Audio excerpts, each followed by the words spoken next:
வணக்கம்.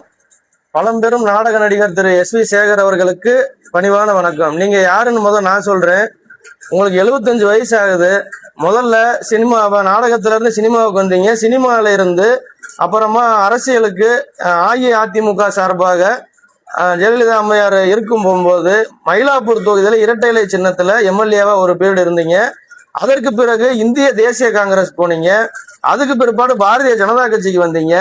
இந்த 2-3 வருஷமா திமுகவுடைய ஆதரவு நிலைப்பாட்டு எடுத்து இப்ப முழு திமுக காரரா செயல்படுறீங்க. இதெல்லாம் உங்க பொழப்புக்காக செய்றீங்க. அதுக்குள்ள நான் வரவே இல்லை.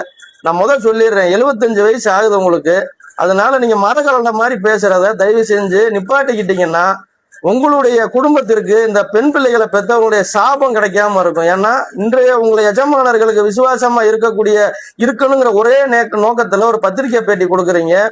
அதுல தேவையில்லாம ஒரு பெண் குழந்தை, இந்த பாலியல் வன்முறைக்கு ஆளான பெண் குழந்தை, அது எதுக்கு அந்நேரத்துல புதர்ல போய் நிக்குது? அந்த புதருக்கு இல்லாம போலீஸ் லைட்டு போட முடியும், தெருவுக்கு தான் லைட்டு போட முடியும்ன்றீங்க. தெருவுக்கு போலீஸா லைட்டு போடுறாங்க?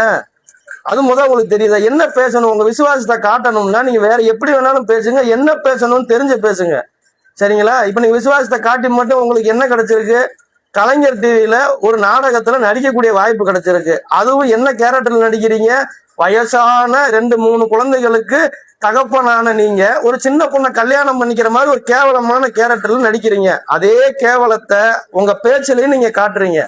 பெண் குழந்தைகளுக்கு இன்றைக்கும் இல்லத்தில கழிப்பறை இல்லாத கிராமங்கள் எத்தனை இருக்குன்னு உங்களுக்கு தெரியுமா?